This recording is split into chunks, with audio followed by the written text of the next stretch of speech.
At dahil nga dumating na yung araw na pinakiintay ng mga rider na kagaya ko, hindi ko na sinayang ang pagkakataon kahit na punong-puno pa ng alak yung katawan ko. Punong-puno ng katamaran. At dito nga, paalis na kami ng pinsan ko. Ayan, nasa unahan ko dahil tuwan-tuwa kami. At hindi kami umabot ng 20 minutos. Sobrang bilis lang ng pagkuha namin ng pera namin. At dahil sa sobrang tuwa nga namin, nagmadali na kami umuwi at mamalengke pa kami, bibili pa kami pulutan.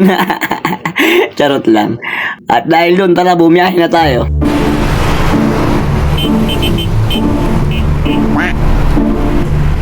Good morning mga kabukiya ko. Lahat pa nakatanggap na ng ayudang 5K. Kasi ako nakatanggap na kahapon. Araw, petsa 26. Araw ng Webes. So, nabiyayaan tayo ng 5K. Ayuda.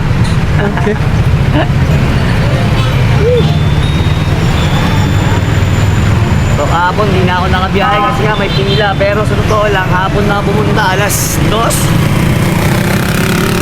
Ganun. So, halos wala nang pila talaga. Kawawa yung mga pumila ng mga maaga kasi nga sa pool nila yung kumpukan ng mga tao. Ang init pa naman ng mga panahon na yun kahapon. So, yung punta namin ng pinsan ko kahapon, napaka-timing lang. Ang kulimlim, walang pila. Alam nyo ba kung ilang minuto lang kami tumagal? 15 minutes. O yun, 15 minutes lang kami. Nalasip na kagad namin yung para sa amin. Kaya yun, happy dahil kahit pa paano meron tayo pang sa gas. So tara, pipick up na ako ng pasahero. Alright. Ma'am Dana. Yeah. Go. Sarga.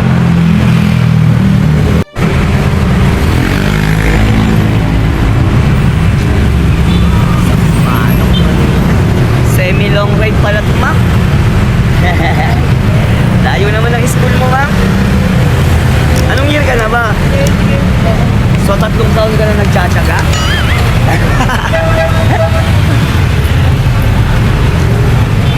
Bagay, malapit na. 1 taon na lang, no? 1 taon na lang, mag-aasawa na si ma'am.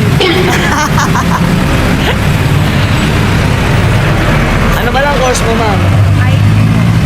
IT. Yan ba yung mga nasa out of space? Yung mga nasa ibang planeta?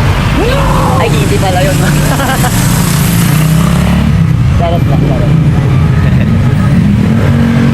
Tara na.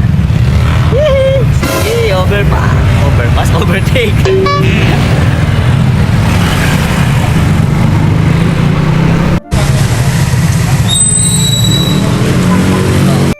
Sige po.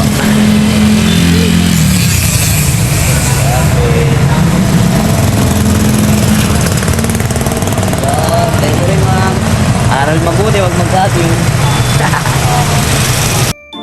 At dahil sa natin ko na nga si Mami, eto sumama na ako sa rides ng mga tropa ko na naman na hindi ko kakilala. At eto nga si Princess, mukhang nakadress pa.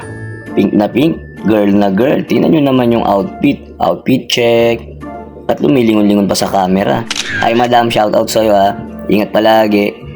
At eto, nakita ko nga si tropa, dala-dala yung mga gasolina, kaya sa kanya na ako bumuntot. Ayan, sumabay na ako sa kanya nang magkaligawan man, meron kaming bagong gasolina. Kaso nagulat ako, parang may sakay na bata. Ayun na yung nasa gitna. Bata ba yun o sombrero lang talaga niya nasa likod? Ewan, kung ano man yun, bahala na sila, mag-ingat lang sila palagi. At dito nga yung isang tropa namin nahiwalay, kaya sinundan ko dahil ako yung marshal. Ayan, tinakot na nga pati buong bahay nila. Dito naman nga sa part na to, hindi naman papahuli si Moy tsaka si Palaboy. Ayan, bakit pa sila. At eto, si tropa natin mga kulay asulan. Sumama rin, syempre, di ba? Tigil pasada muna sila dahil sa mahal nga ng gas, mas pinili na lang nilang mamasyal muna. Dito nga't naiwanan na nila ako, sobrang pagmamandali nila dahil gustong-gusto na nila marating sa pupuntahan namin pag-outingan o pagsuswimingan. At eto nga, nadaanan ko pa si Ultraman dito, may hangover, nagpapaaraw, papapawis siya. Ewan ko ba dyan, saan napalaban ng inuman niya?